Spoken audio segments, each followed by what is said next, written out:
Still got perfect aim. The divorce papers were supposed to arrive next Tuesday.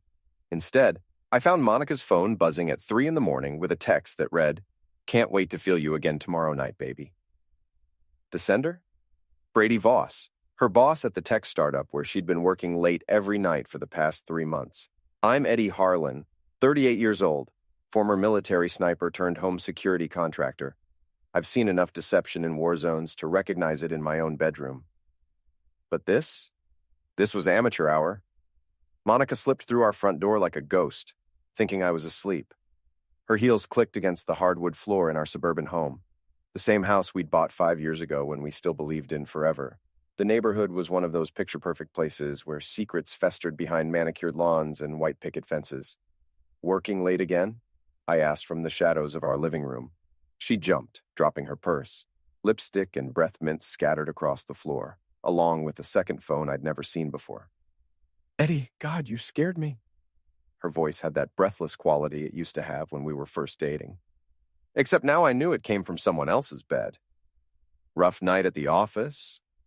I stood up slowly, my 6-foot frame casting a long shadow in the moonlight streaming through our bay windows. Monica's eyes darted to the scattered contents of her purse. "Just the usual. You know how demanding the tech industry can be."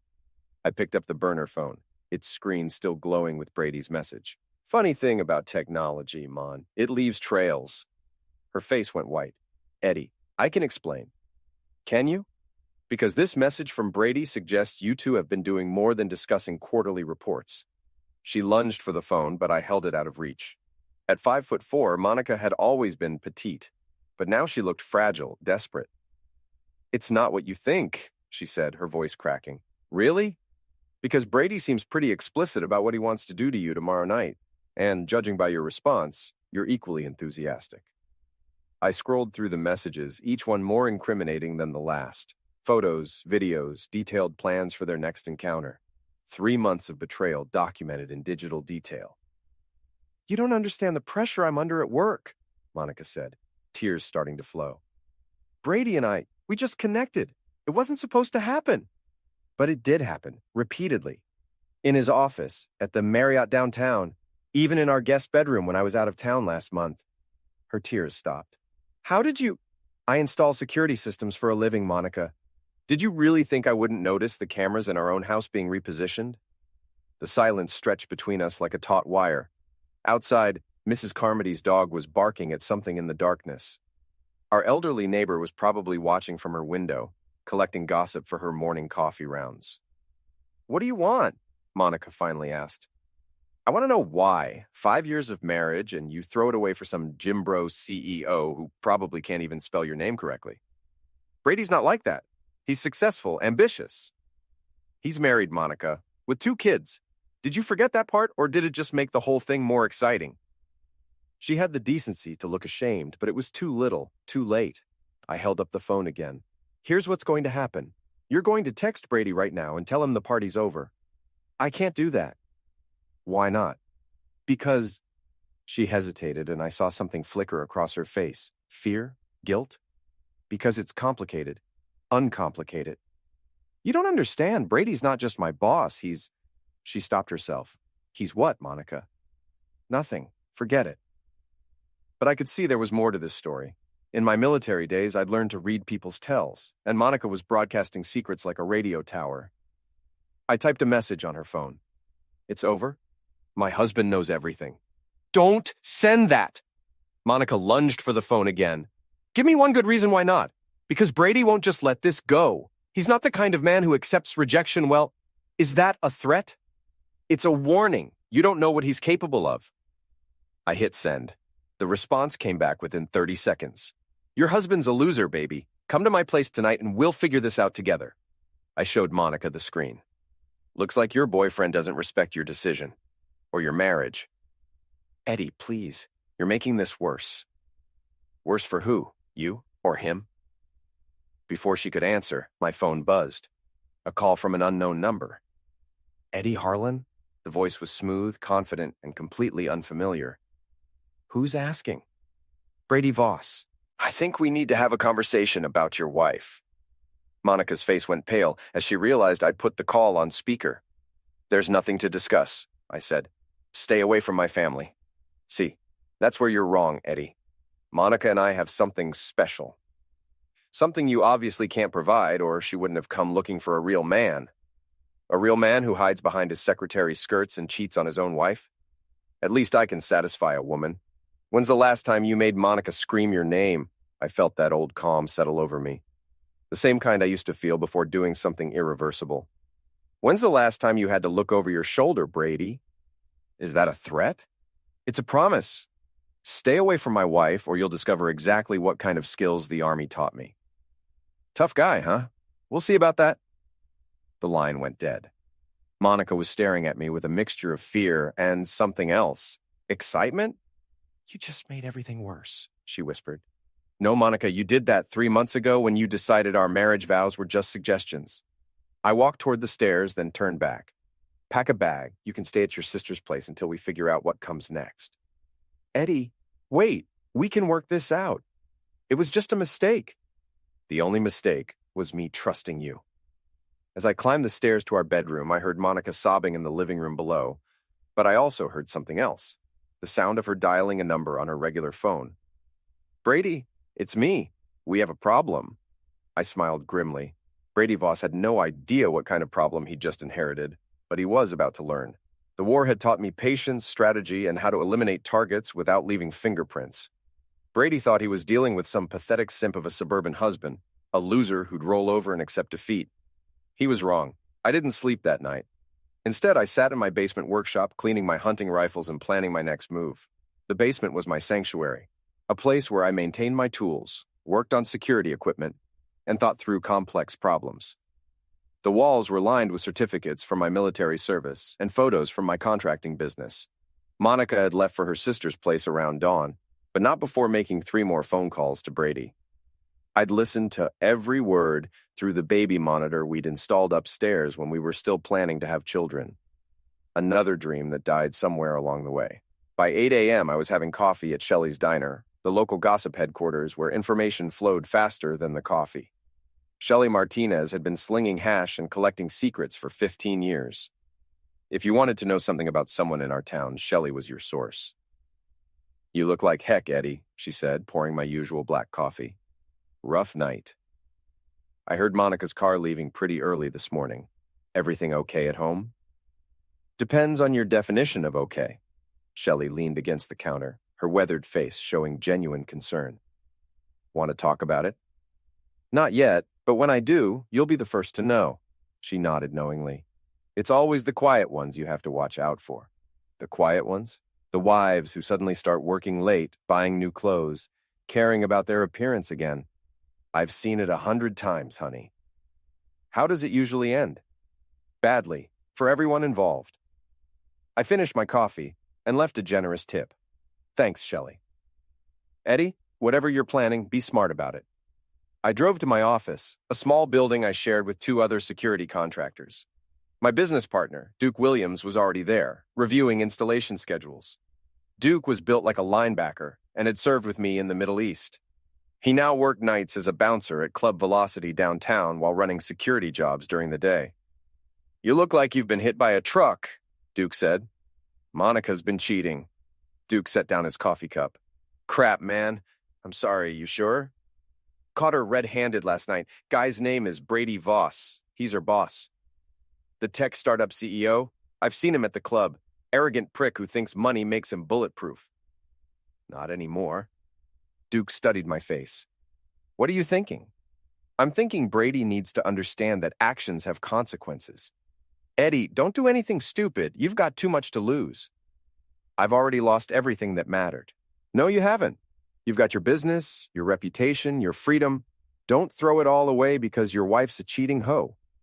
I appreciated Duke's bluntness, but he didn't understand. This wasn't just about Monica's betrayal. It was about respect, dignity, and making sure Brady Voss learned that some men don't just roll over and die. I need a favor, I said. What kind of favor? The kind where you don't ask questions. Duke was quiet for a long moment. When? Tonight. That evening, I waited in my truck outside Brady's downtown condo building. He lived on the 15th floor of a glass tower that screamed new money and poor taste. According to Monica's phone records, she'd been there 17 times in the past 3 months. At 9 p.m., Brady's black BMW pulled into the underground garage. He was alone, which surprised me. I'd expected Monica to be with him. I followed him to the elevator, staying far enough back to avoid the security cameras I'd helped install in similar buildings. Brady was tall, probably 6'2", with a kind of artificially perfect physique that came from expensive personal trainers and performance-enhancing supplements. His suit probably cost more than most people made in a month. He got off on the 15th floor. I took the stairs. Brady's condo was at the end of the hall, which made surveillance easier. I positioned myself in the stairwell and waited. Through the door's peephole, I could see him pacing around his living room, talking on his phone. "She's being dramatic," I heard him say. "Her husband's just some rent-a-cop. He's not going to do anything." That's when I smiled. At midnight, Duke and two of his bouncer friends entered the building through the service entrance I'd unlocked earlier. They were wearing ski masks and dark clothing, looking exactly like the kind of home invaders that rich guys like Brady had nightmares about. I'd given them explicit instructions. Scare him, don't hurt him. Make him understand that his actions had consequences, but don't do anything that would land us in prison. They knocked on Brady's door. "Who is it?" Brady called out. "Building maintenance. We have reports of a gas leak." Brady opened the door, and Duke's team pushed inside. I couldn't see what happened next, but I could hear Brady's panicked voice through the thin walls. "What do you want? I have money." "We want you to listen carefully," Duke said in a disguised voice. "You've been messing with the wrong man's wife." "I don't know what you're talking about." "Monica Harlan. Ring any bells?" There was silence then. "Oh God, Eddie sent you." "Eddie didn't send us, but Eddie knows people. People who don't appreciate homewreckers." "Look, I'll end it with Monica. I'll transfer to another city. Just don't hurt me." "Hurting you would be too easy. We want you to understand that your actions affect other people. Real people with real consequences." They stayed for exactly 10 minutes, then left through the same service entrance. Brady didn't call the police. Rich guys who are cheating on their wives rarely want to invite that kind of scrutiny. But he did call Monica. I was listening when her phone rang at her sister's house. "Brady? What's wrong? You sound terrible." "Your husband sent men to my apartment. They threatened me." "What? Eddie wouldn't do that." "Wouldn't he? You said yourself he was military. These guys knew exactly what they were doing." "What did they want?" "For me to stay away from you. And I think maybe we should take a break until this blows over." There was a long pause. "You're abandoning me?" "I'm being practical. Your husband is clearly unstable. My husband is a security contractor, not a criminal. The men who visited me tonight would disagree." Monica was crying now. "So that's it? You're just going to throw away everything we have?" "Monica, be realistic. You're married. I'm married. This was always going to end eventually." "You bastard.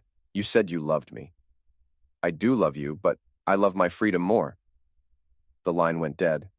I sat in my truck, listening to Monica sob through the baby monitor, and felt something I hadn't experienced in months: satisfaction. Brady Voss was learning that consequences were a witch, but this was just the opening move. The real game was about to begin. Brady thought one scare would end it. He was wrong. The next morning, I drove to Monica's sister's house in the suburbs. Jennifer lived in one of those cookie-cutter developments where every house looked identical except for the mailbox decorations. She'd always disapproved of me, thinking Monica had married beneath her station. Now she was about to learn why that was a mistake. I knocked on the front door. Jennifer answered, looking like she'd rather find a rattlesnake on her doorstep. "Eddie, what do you want?" "To talk to my wife." "She doesn't want to see you. That's not your decision to make." Jennifer was a smaller version of Monica, but with more attitude and less sense. "Actually, it is my decision. This is my house. And Monica is still my wife, legally, financially, and in every other way that matters." "Not for long, from what I hear." I smiled. "Is that what she told you? That she's filing for divorce?" "Among other things." "What other things?" Jennifer hesitated, realizing she'd said too much. "Let me guess," I continued. "She told you I was manipulative, controlling, maybe even unstable." She showed me the bruises on her wrists. That stopped me cold.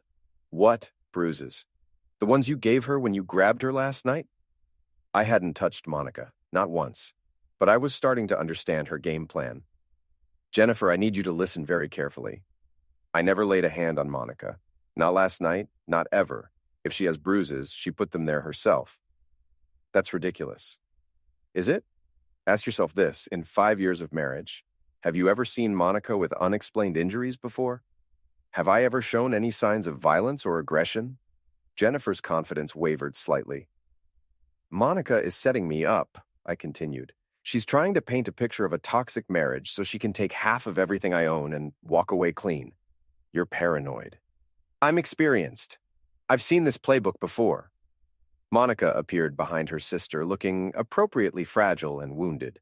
She'd done her makeup to emphasize dark circles under her eyes, and she was wearing long sleeves despite the warm weather. Eddie, please leave. You're scaring Jennifer's children. I'm not here to scare anyone. I'm here to discuss our situation like adults. There's nothing to discuss. I've already contacted a lawyer. Have you? Which lawyer? That's none of your business. Actually, it is my business, especially since you'll be asking for alimony from a marriage you destroyed. Jennifer stepped between us. I think you should leave. I think Monica should show you those bruises she claims I gave her. Monica's face flushed. I don't have to prove anything to you. No, but you'll have to prove it to a judge, and judges tend to ask for medical records, police reports, witness statements. Funny thing about evidence, it's hard to fake. I could see the wheels turning in Monica's head. She hadn't thought this through as carefully as she'd believed. The lawyer says I have a strong case, she said weakly. What lawyer, Monica? Give me a name. Robert Chen from Chen, Martinez and Associates. I pulled out my phone and dialed information. Yes, I need the number for Chen, Martinez and Associates. There was a pause. I'm sorry, sir, there's no listing for that firm in our database. I hung up and looked at Monica. Interesting. Your lawyer doesn't seem to exist. Monica's face went white. I might have gotten the name wrong. Or you might be lying. Again. Jennifer was looking at her sister with growing suspicion. Monica, what's going on? Nothing. Eddie's just trying to confuse everyone. I decided to play my ace. Monica, show Jennifer the text messages from Brady.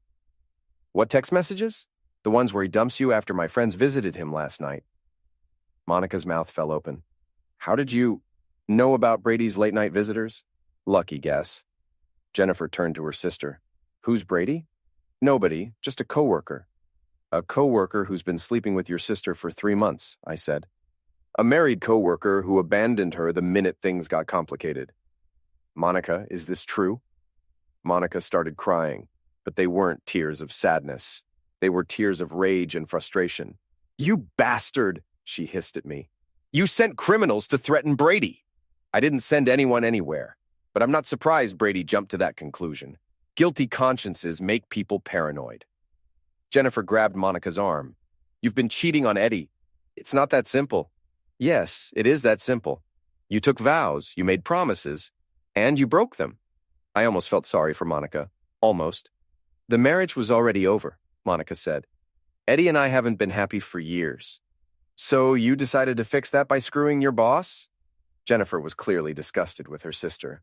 Monica was losing allies faster than she could make excuses. I think you should pack your things, Jennifer said quietly. What? You're throwing me out? I'm not getting involved in this mess. Find somewhere else to stay while you figure out your life. Monica looked at me with pure hatred. This is all your fault. No, Monica, this is all your fault. You made the choice to cheat. You made the choice to lie. You tried to destroy my reputation by playing the victim. I'm just making sure the truth comes out. She stormed back into the house, slamming the door behind her. Jennifer looked at me apologetically. I'm sorry, Eddie. I had no idea. It's not your fault. Monica's always been good at playing the victim. What are you going to do now? Whatever it takes to protect myself and my business. I drove back to my office, where Duke was waiting with coffee and a grim expression. We might have a problem, he said. What kind of problem? Brady filed a police report about last night. Did he mention Monica? No, he claimed it was a random home invasion. Then we don't have a problem. Random home invasions happen all the time in the city. Eddie, the detective assigned to the case, is Mike Harper. I knew Mike from my contracting work. He was honest, thorough, and smart enough to see through Brady's story if he dug deep enough. Has he contacted you? Not yet, but he will. My phone rang. Mike Harper. Eddie, I need to ask you a few questions about Brady Voss. What about him? He was the victim of a home invasion last night. 3 men in masks threatened him and mentioned your wife's name. That's interesting. Why would random criminals know about Monica? That's what I'm trying to figure out. Where were you last night between 11 p.m. and 1 a.m.? At home, reviewing security footage from a job site? Can anyone verify that? The footage is time-stamped. I was logged into our company server from my home computer. I'll need to see those logs. No problem. Mike, can I ask you something? Sure. Did Brady mention why these alleged criminals might have been interested in Monica? There was a pause. He said he didn't know. That's strange. Most random home invaders don't research their victims' personal relationships. Yeah, that occurred to me too.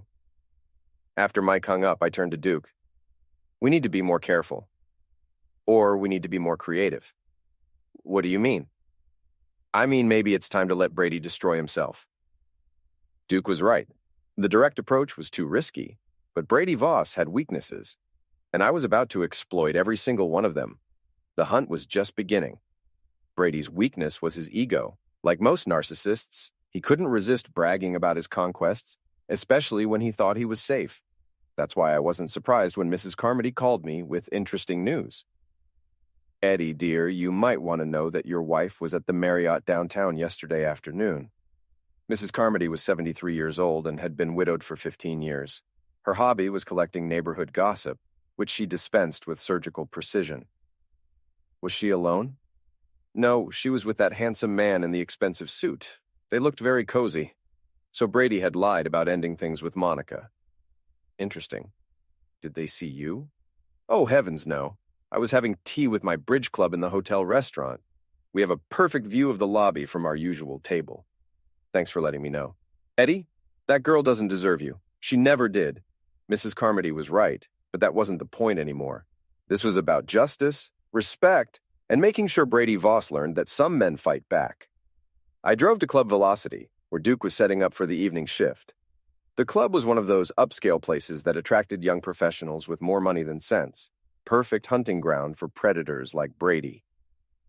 I need another favor, I told Duke. What kind of favor? The kind where Brady Voss has a very public meltdown. Duke grinned. Now you're talking my language. I explained my plan. It was simple, elegant, and completely legal. Brady's ego would do most of the work for us. When do we do this? Duke asked. Friday night. Brady always comes here on Fridays. How do you know that? Because I've been watching him for a week. He has patterns, routines. Like most cheaters, he thinks he's invisible. Friday evening, I positioned myself at the bar where I could see the entire club. Brady arrived at 10 p.m., wearing a suit that probably cost more than most people's cars. He was with 2 other men who looked like they'd stepped out of a business magazine. Duke was working the door, but he'd arranged for his replacement to take over at 10:30. That gave us a narrow window to execute the plan. At exactly 10:30, Duke approached Brady's table. Excuse me, Mr. Voss? Brady looked up, annoyed at being interrupted. Yes? There's a woman at the bar who asked me to give you this. Duke handed Brady a folded piece of paper, then walked away. Brady opened the note and his face went white. I knew what it said because I'd written it. Your wife called. She knows about Monica. She's filing for divorce and taking half of everything. Thought you should know. A friend. Brady immediately pulled out his phone and started making frantic calls. First to his wife, then to Monica, then to someone who was probably his lawyer. Each conversation was more heated than the last. His business associates were looking uncomfortable. Whatever Brady was saying, it wasn't appropriate for a public venue. That's when I made my move. I walked over to Brady's table and sat down uninvited. Gentlemen, I'm Eddie Harlan. I think you know my wife, Monica. Brady's face went from white to red. What the heck are you doing here?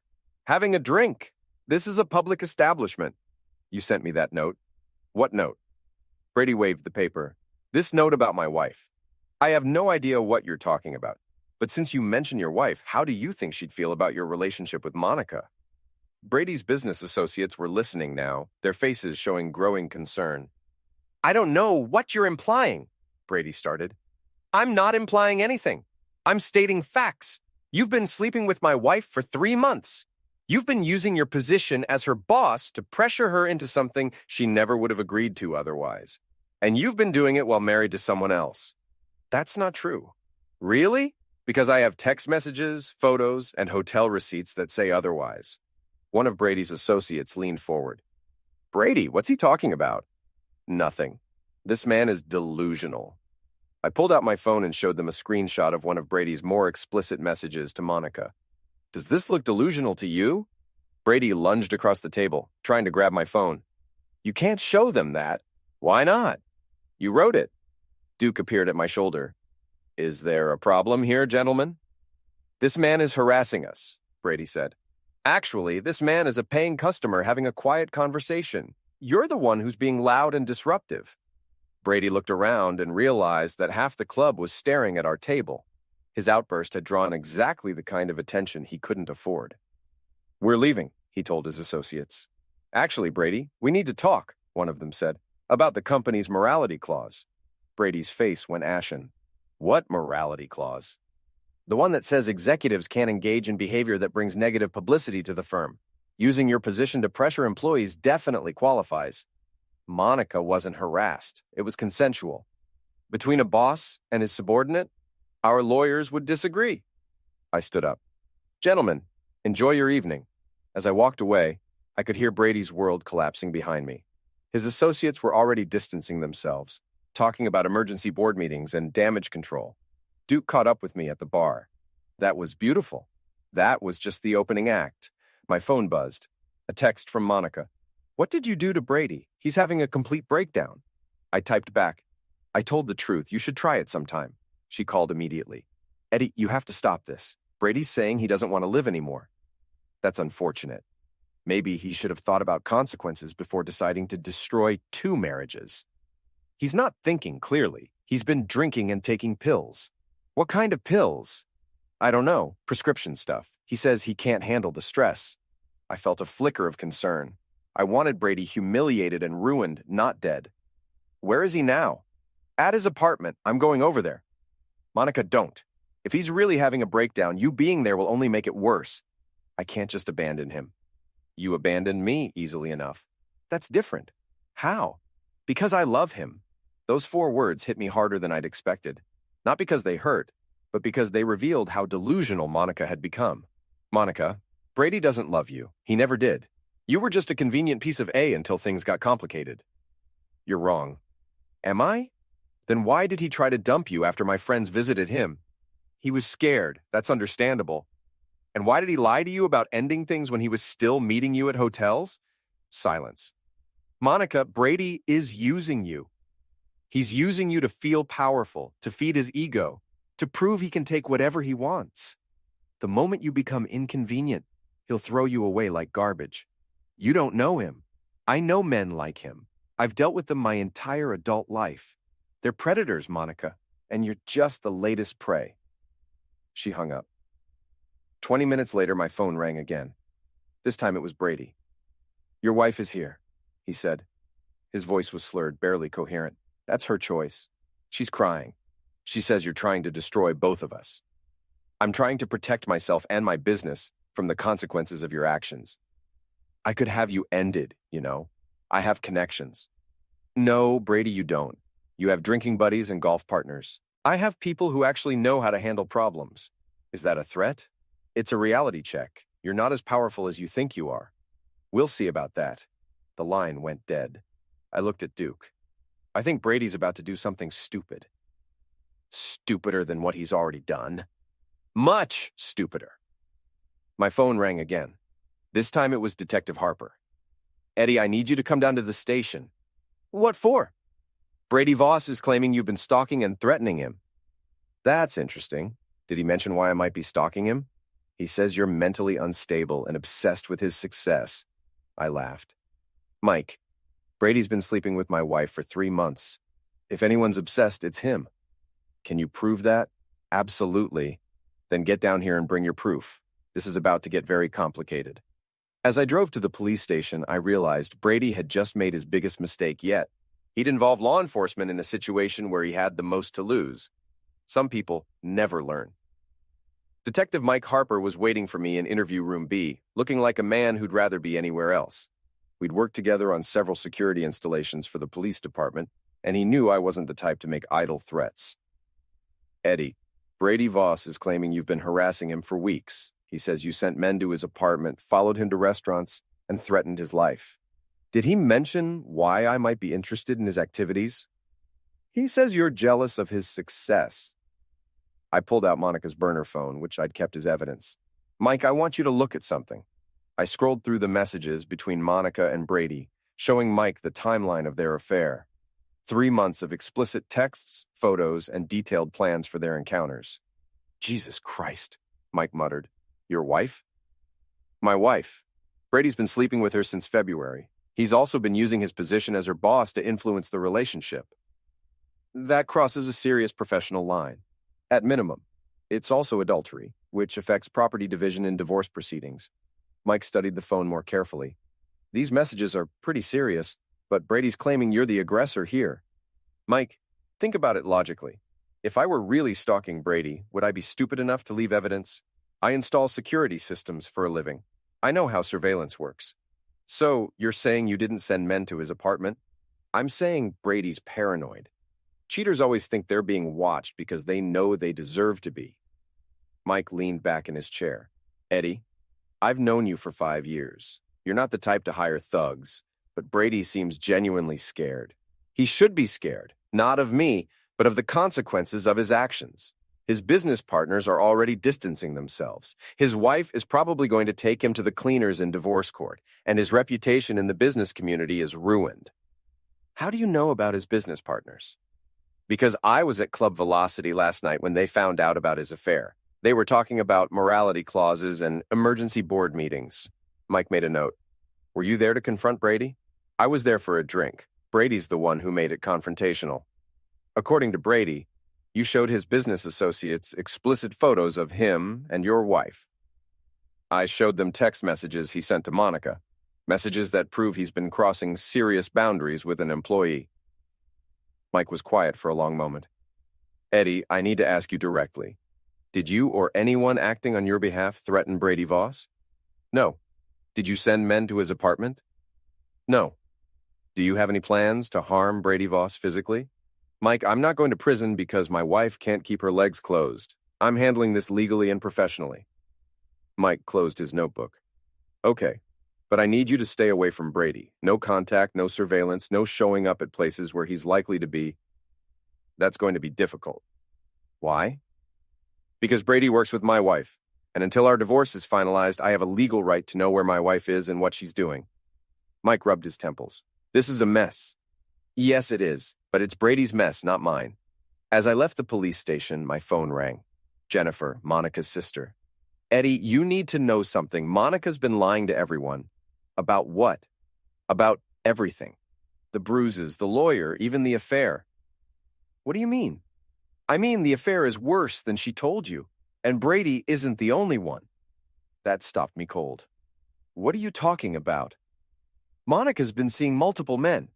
Brady's just the most recent. How do you know this? Because she got drunk last night and started bragging about how she'd been playing you for months. She said you were so naive that you never suspected anything. I felt something cold settle in my stomach. Who else? Her personal trainer, some guy from her yoga class, and a married man from her book club. She said she was collecting evidence of your neglect to use in divorce proceedings. Evidence of my neglect. She's been documenting every time you worked late, every business trip, every night you fell asleep on the couch. She's going to claim you were emotionally absent, and that drove her to seek affection elsewhere. That's not how marriage law works. She doesn't care. She just wants to destroy you and take everything you've built. I thanked Jennifer and hung up, my mind racing. Monica wasn't just cheating. She was running a long-term con designed to strip me of my assets and reputation. But she'd made one crucial mistake. She'd underestimated me. I called Duke. I need to see you, now. We met at my office, where I laid out everything Jennifer had told me. So Monica's been planning this for months, Duke said. Maybe longer. I think the whole marriage has been a setup. What do you want to do? I want to give Monica and Brady exactly what they deserve, which is public humiliation, financial ruin, and social exile. Duke grinned. Now you're talking. I spent the next 2 hours making phone calls to Monica's personal trainer, her yoga instructor, and the president of her book club. By evening, I had a complete picture of Monica's activities. She'd been sleeping with her trainer for 6 months, using our joint credit card to pay for private sessions that had nothing to do with fitness. The yoga instructor confirmed that Monica had been having an affair with another student, a married accountant named David Kim. And the book club president was shocked to learn that Monica had been meeting one of the members, Robert Chen, at hotels during their supposed literary discussions. But the most interesting discovery came from Monica's phone records, which I could access as her husband on our family plan. She'd been in contact with a divorce attorney for 8 months, long before the Brady affair began. Monica had been planning to leave me since last summer. Everything since then had been theater designed to maximize her settlement. I called Monica. Eddie, what do you want? I want to meet tonight, neutral ground. Why? Because we need to discuss our divorce terms. I thought you were fighting the divorce. I've changed my mind. You're right, our marriage is over, but we need to negotiate the settlement. Monica was quiet for a moment. Where do you want to meet? The Marriott downtown, the same hotel where you've been meeting your boyfriends. Eddie, Monica, I know about all of them. David, Robert, the trainer. I know about the divorce attorney you've been seeing since last summer. I know this whole thing has been a setup. Silence. So, here's what's going to happen, I continued. You're going to meet me at the Marriott at 9 p.m. You're going to bring Brady if you want. And we're going to have an honest conversation about what happens next. And if I don't, then I release everything I know to your employer, your family, your friends, and the local newspaper. Your choice. She hung up. At 9 p.m., I was sitting in the Marriott bar when Monica arrived. She was alone, looking nervous and defensive. Where's Brady? I asked. He's indisposed. Still having his breakdown? He's getting help. Good for him. Sit down, Monica. She sat across from me, her hands shaking slightly. I know everything, I said quietly. The multiple affairs, the planned divorce, the lies you were going to use against me to ruin my name. All of it? I don't know what you're talking about. I pulled out a folder and spread its contents across the table. Phone records, credit card statements, photos, witness statements from her various lovers. Monica's face went white. Here's what's going to happen, I said. You're going to sign a divorce agreement that gives you nothing except your personal belongings. No alimony, no property settlement, no claim on my business. That's not legal. Actually, it is. Adultery affects property division in this state. Multiple affairs with documented evidence. You'll be lucky to get bus fare out of town. You can't prove any of this. Monica, I have video footage from the hotels, testimony from your lovers, and phone records that show you've been planning this for months. What exactly do you think I can't prove? She started crying, but they were tears of rage, not sadness. You bastard. You've been spying on me. You've been stealing from me. Our joint accounts, our credit cards, our home. You've been using everything I've worked for to finance your affairs. I deserve half of everything. I've been your wife for 5 years. You've been my enemy for 5 years. There's a difference. Monica wiped her eyes, her expression hardening. Fine. What do you want? I want you to disappear, leave town, start over somewhere else, and never contact me again. And if I don't, then I destroy you, professionally, socially, financially. I have enough evidence to ruin every relationship you've ever had and ensure you never work in this industry again. Monica stared at the evidence spread across the table, calculating her options. How do I know you won't use this stuff anyway? Because I'm not like you, Monica. I don't get pleasure from destroying people. I just want you out of my life. She was quiet for a long moment. I'll need money to relocate. You'll get whatever's in your personal checking account. Nothing more. That's only $3,000. Then you better find a cheap apartment. Monica signed the divorce papers with shaking hands. As she prepared to leave, she looked at me with something approaching respect. You're not the man I married? No, I said. I'm better. After Monica left, I sat in the bar for another hour, processing what had just happened. 5 years of marriage ended with a signature on legal documents. But I wasn't done yet. Brady Voss still owed me a debt, and I intended to collect. Brady's breakdown was worse than Monica had let on. According to Duke's sources at the hospital, he'd been admitted for a psychiatric evaluation after expressing a desire to end everything. His wife had filed for divorce, his business partners had voted him out of the company, and his assets were frozen pending multiple investigations. But I wanted more than Brady's professional destruction.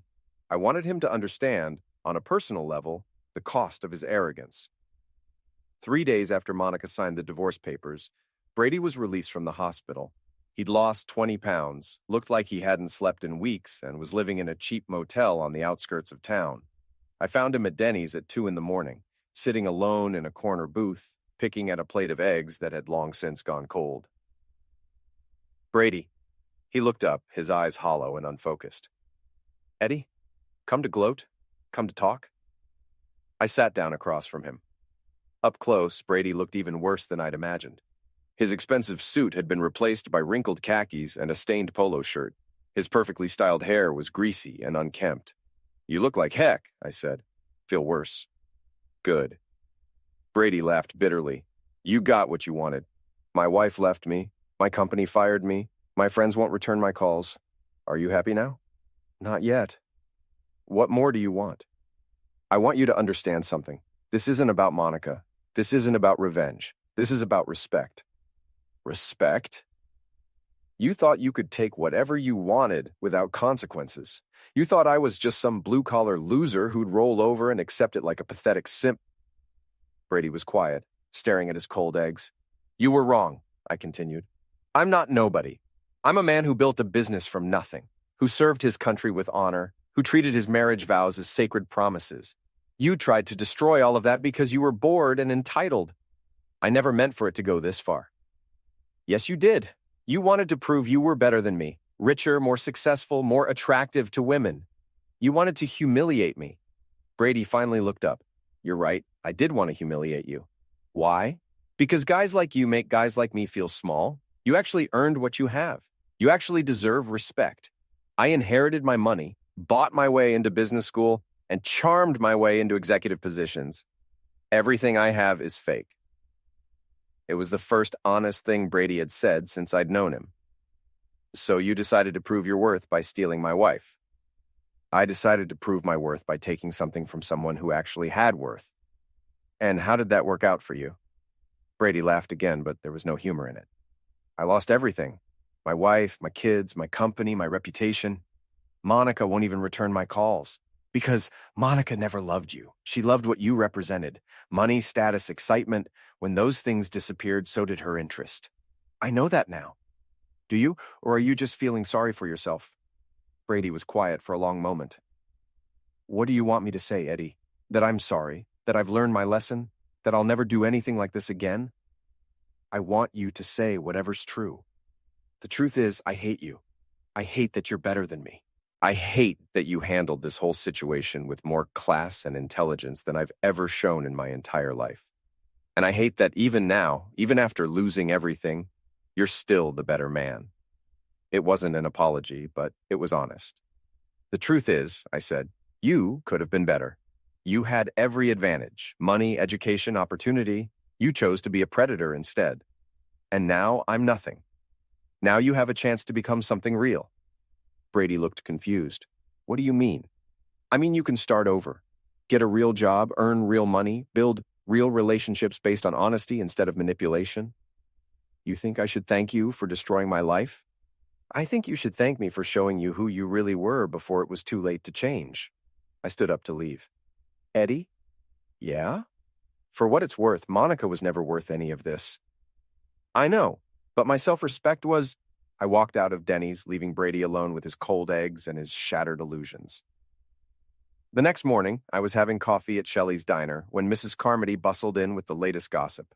Eddie, dear, you'll never guess what happened to that awful Brady man. What happened? He left town this morning, packed everything into his car and drove away, didn't even check out of his motel properly. Where did he go?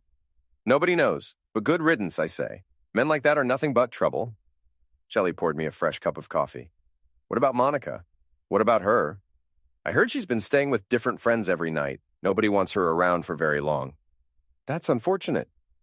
Is it, though? Mrs. Carmody asked. Some people make their own beds. I finished my coffee and left a generous tip. As I walked to my truck, I felt something I hadn't experienced in months. Peace. My phone rang. It was Duke. Eddie, you need to see the morning news. Why? Just turn on Channel 7.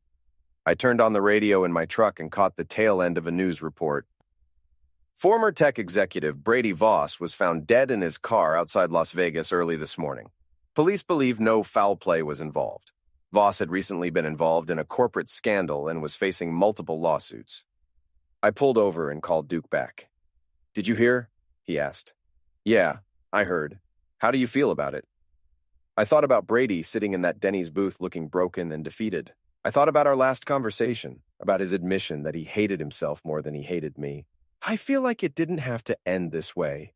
Eddie, this isn't your fault, isn't it? No. Brady made his choices. All of them. You just made sure he faced the consequences. Duke was right, but that didn't make me feel any better about Brady's death. That afternoon, I was working in my office when Monica called. "Did you hear about Brady?" "Yes. This is your fault." "No, Monica. This is what happens when people refuse to take responsibility for their actions. He ended himself because of what you did to him. He ended himself because he couldn't live with who he was. You destroyed him. He destroyed himself. I just refused to be collateral damage." Monica was crying now. "I loved him." "No, you didn't. You loved what he could give you. When that disappeared, you abandoned him just like everyone else." "That's not true. Monica, when's the last time you actually spoke to Brady? When's the last time you visited him or tried to help him?" Silence. "You used him just like he used you. The only difference is he couldn't handle the consequences. I hate you. I know. But that's your problem now, not mine." She hung up. I sat in my office for a long time thinking about the past few months. I'd won, Monica was out of my life, my business was intact, and my reputation was stronger than ever. But the victory felt hollow. Brady Voss was dead. My marriage was over. And I was alone in a house that still smelled like Monica's perfume. But I was free. Free from lies, manipulation, and betrayal. Free to build something better with someone who deserved my trust. 3 months later, I sold the house and moved to a smaller place across town. I expanded my business, hired 2 new employees, and started dating a woman named Sarah who worked at the library. She was kind, honest, and had never been married to anyone who cheated on her. Monica disappeared completely. Some people said she'd moved to California, others claimed she'd gone back to her hometown in Ohio. I didn't care enough to find out. Mrs. Carmody still brought me gossip, but now it was about other people's problems. Shelley still poured my coffee and offered unsolicited advice. Duke still worked security jobs and bounced at the club on weekends. Life moved on. One evening, as I was closing up the office, I found a letter that had been slipped under the door. No return address, postmarked from Nevada. "Eddie," it read, "I know you probably don't want to hear from me, but I needed you to know that Brady's death wasn't your fault. He'd been planning it for weeks, maybe months. He left letters for his wife, his kids, even his business partners. But he didn't leave one for me. I guess I wasn't important enough to say goodbye to. You were right about everything. I was using him, he was using me, and neither of us cared about the people we hurt. I'm sorry for what I did to you. I'm sorry for what I did to your life. I'm sorry for being the kind of person who destroys things instead of building them. I hope you find happiness with someone who deserves you. Monica." I read the letter twice, then threw it away. Some apologies come too late to matter. But as I drove home that night, past the familiar streets of the town where I'd built my life, I realized something important. I had found happiness. Not the kind that depends on other people's approval or affection, but the kind that comes from knowing who you are and refusing to compromise your principles. Brady Voss had been right about one thing. I was the better man. Not because I was perfect, but because I'd chosen to be better. And that choice, more than any revenge or victory, was what mattered most. The war was over. I had won. And for the first time in years, that was enough.